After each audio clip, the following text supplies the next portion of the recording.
Hi everybody, I have a little bit of time today before my kids get home, and I was preparing to do a little art project in town tomorrow, and so I thought I'd just record a little bit of a landscape play. I just finished up a whole landscape series that's at the local arboretum at James Madison University. It was so much fun, and I really enjoyed playing with layering watercolors and pastels, and I'll show you what I'm working with. And if whatever you've got at home would be fine to use.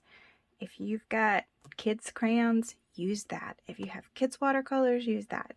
I've got a few things that I'm going to show you. I'm going to start with, I think I'll start today with pencil. This poor little nubby pencil, but this is a Tombow 6B. I've always loved this. Really, it's got a lot of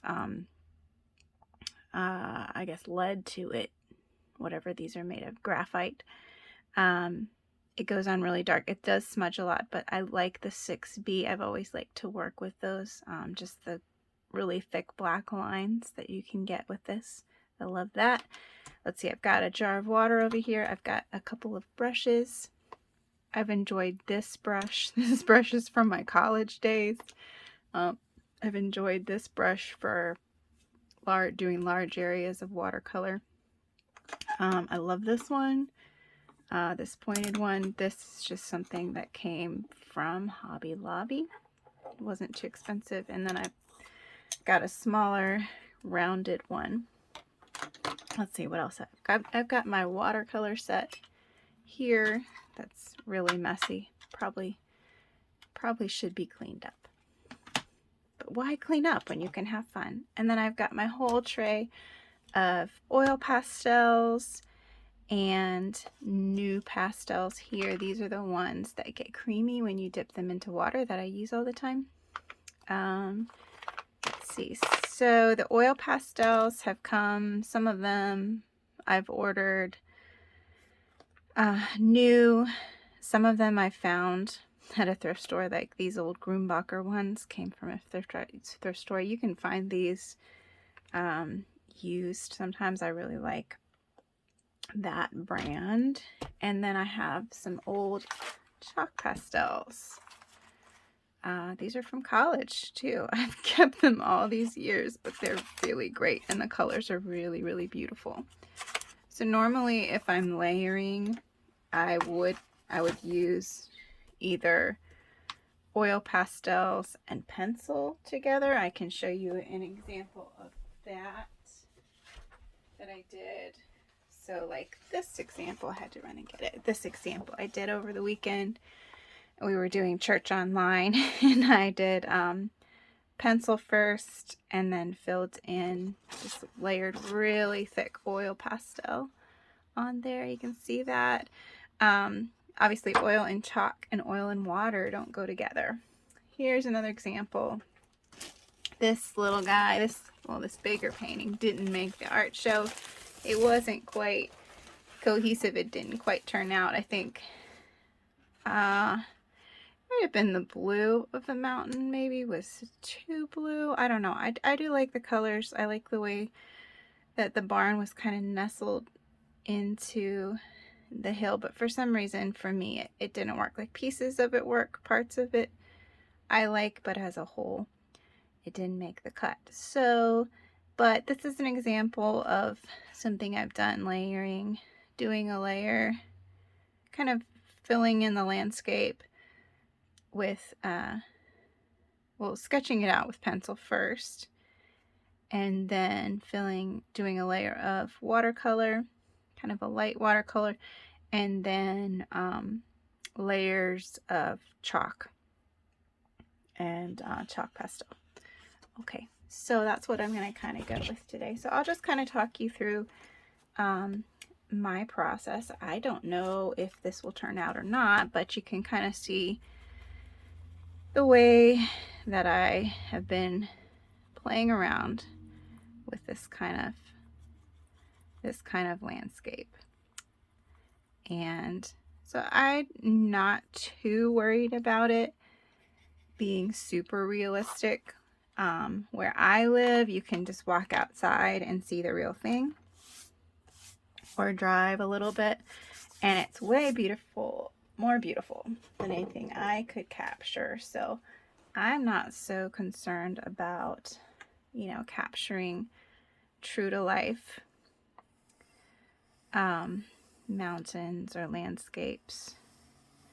I'm kind of more concerned or attempting to kind of capture, you know, how I feel looking out at these beautiful landscapes. I do kind of try to capture the way the hills around here look. I don't want it to look, you know, like it's completely another place. I do like to try to capture the colors. So I'm just going to start with a sketch kind of like this, and maybe I for when I make this into a blog post, maybe I'll give you a little something that you could print out and kind of follow this if you don't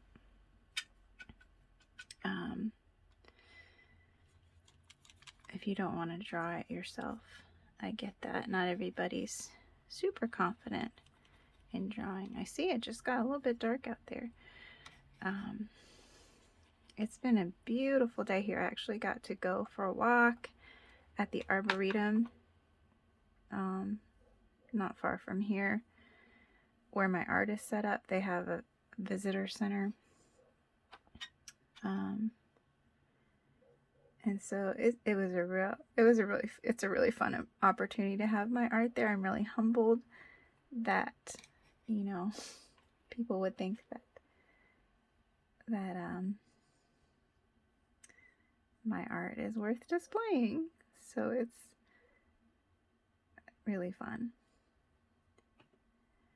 And I hope that it brings lots of joy to people, just like the landscape around here does. I'm gonna open my blinds. I lost the sun. Oh, there we go. I was trying not to have too much of shadows on this paper. I'm actually not using watercolor paper. This is just a sketch pad that I had that I was going to experiment on, and then I decided to record it. So all that to say, use what you've got. So what I like to do is get a color and use it in a couple places, and then just dab other colors. If I was using watercolor paper, I could work a lot more, and often what I'll do is kind of lift up the paper and encourage the water to do a little bit. I'm going to switch brushes here to play a little bit. You know, it's like kids on a playground. Like sometimes they're a little shy, and you have to coax them into playing with each other. But once they got it, you can let them go. Okay, so I just added a little bit of purple there.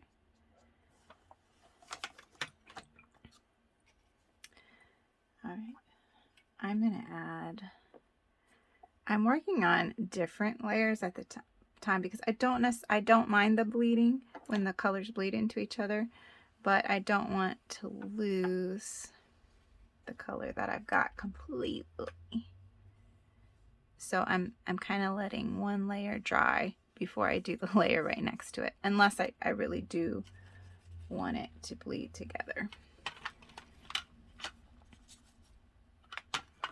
Okay, I think I've got to close the blind again so you can see what I'm doing.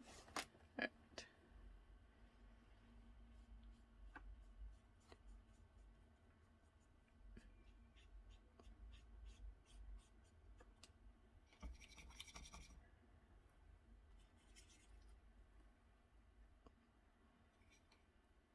So I've got a little I'm going to move this up so you can actually see the colors that I'm using.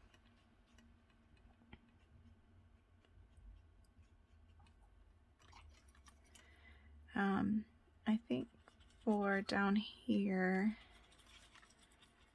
these bottoms, I really like the kind of the exposed edges.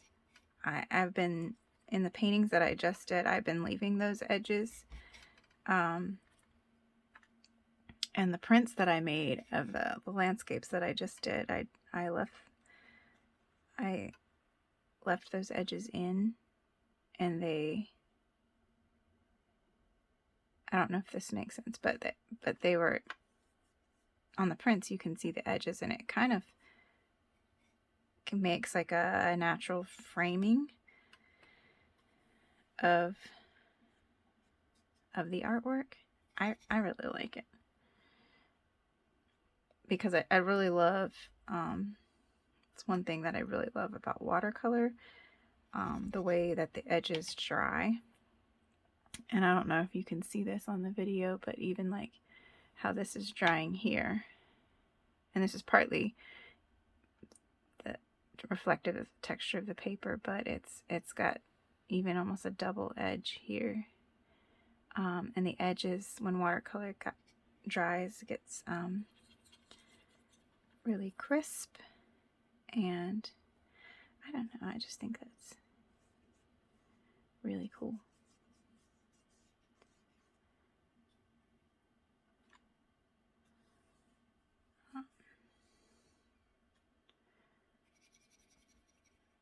And sometimes I'm really not great at sky and clouds yet. That's not something I feel super confident.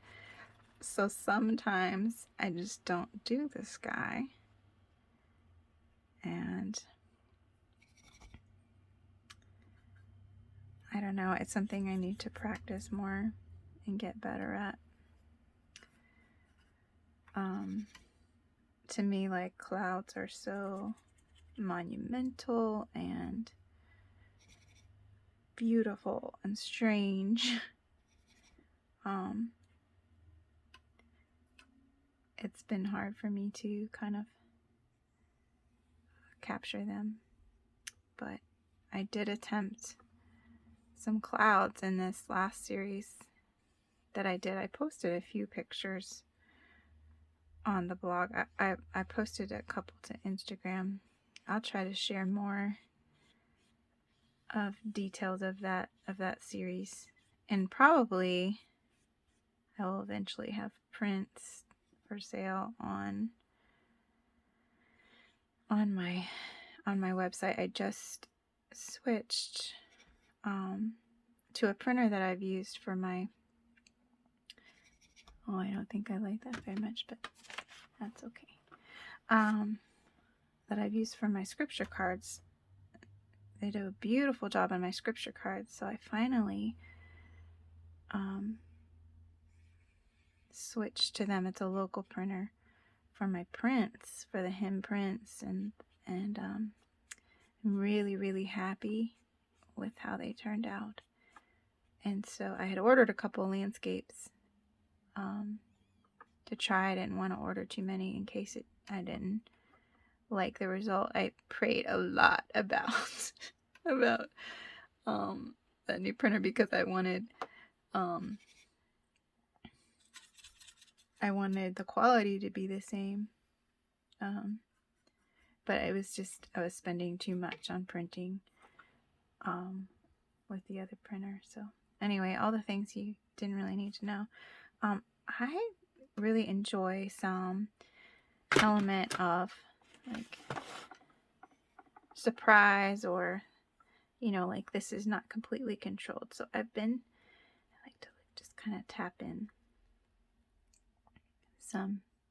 You don't have to do that if that's, but to me that kind of shows that this is, it helps me not to be so controlled.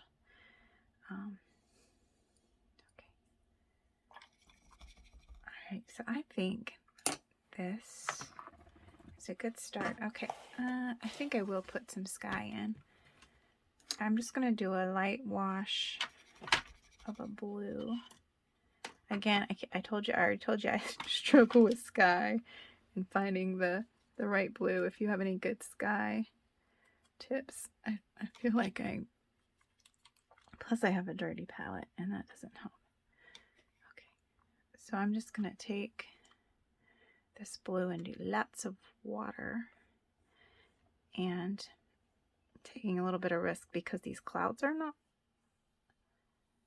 completely dry. Okay, so I'm kind of just, okay, for me that's enough of a sky, I think.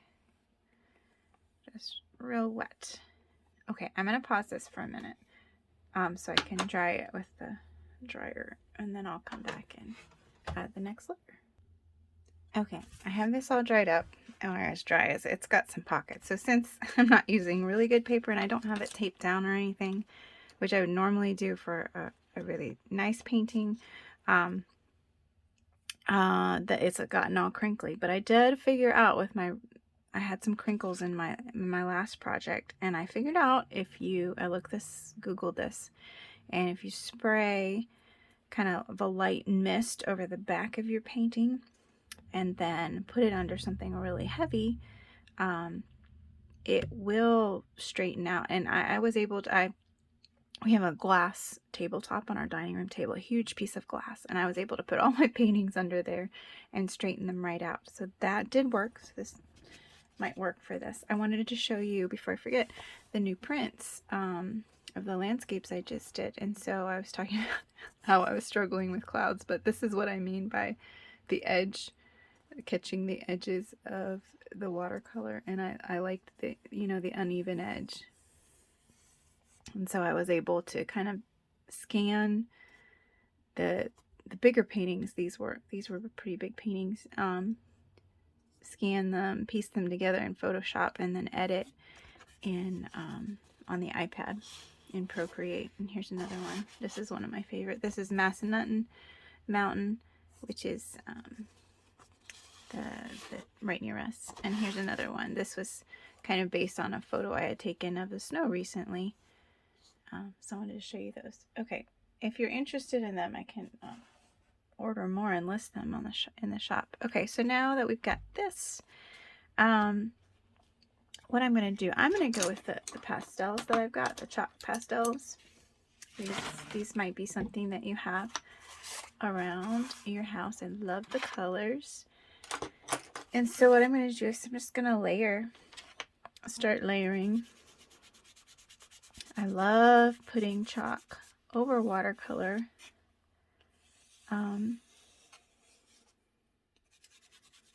Because it gives it, dimension.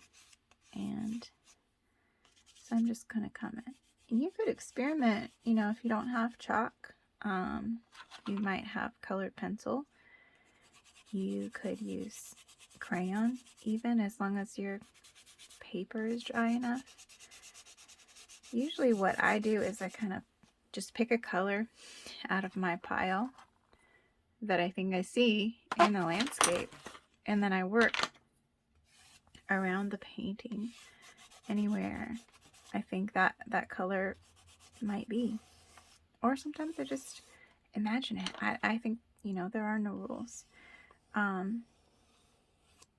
You just want to realize, kind of be conscious of what colors will do.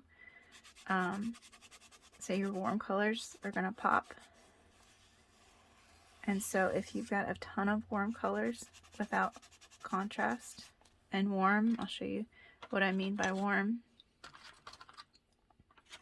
These are warm. And so these are all going to pop out of your painting. So if everything in your painting is popping, they're going to be competing with each other.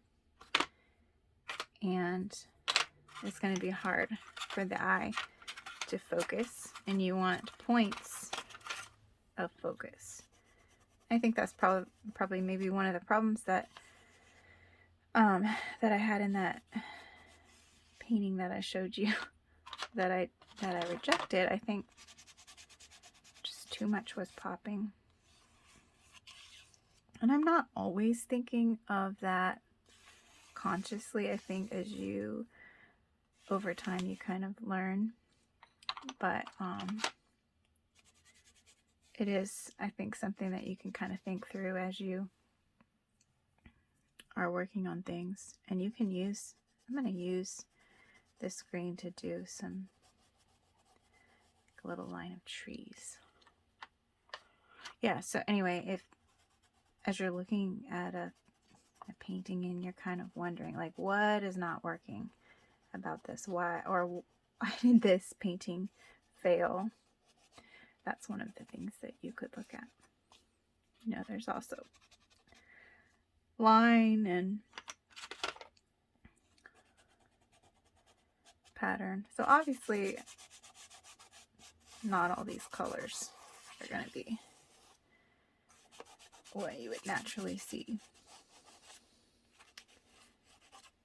Kind of exaggerating what I see.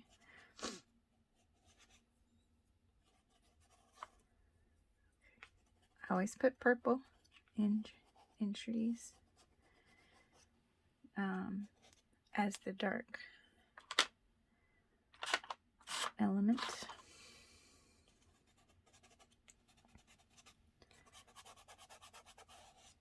Okay. This is fun, right? All right. This is kind of like a dead zone over here. I'm not sure what to do with that. Look, some of this peachy color in here.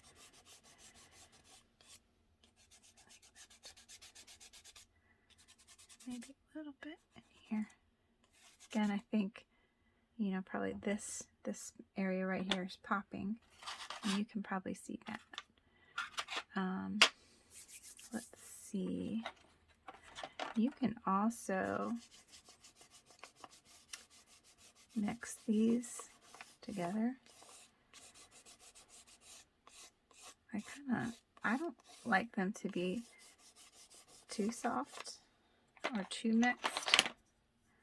So I'm gonna, but it's also messy. You gotta, okay.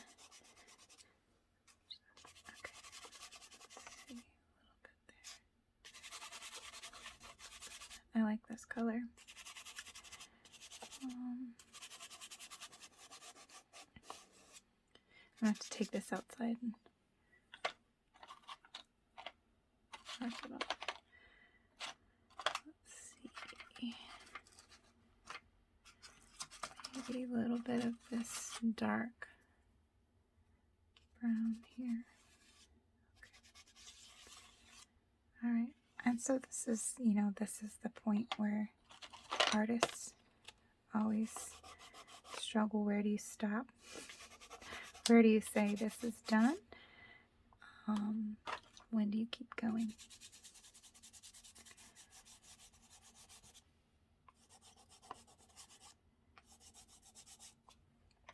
Okay, I think I'm going to stop there. I'm just going to add a few details with pencil over the top now. I'm just going to add a few trees in here.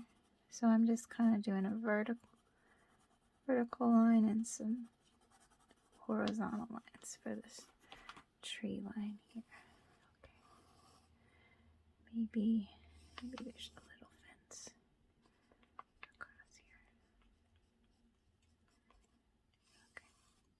Doesn't have to be super realistic. It just gives the human element. Humans have been here doing something.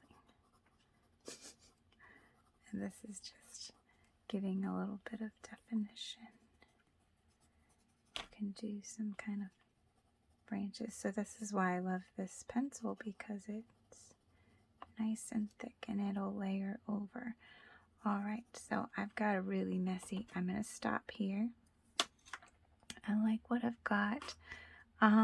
Yeah, so that's just how I've been working and layering. And like I said, often I say I'm done. This is what I've been doing. And with the new pastels, when I use those, I'll I'm able to blend more right on the photo or the artwork. I don't know what I'm talking about anymore, but anyway, I hope you enjoyed that. I hope it gives you something to play around with. Yeah, okay, I'm really done. All right, thanks for joining me. I will post this and let me know how you did. Send me a picture. Okay, bye.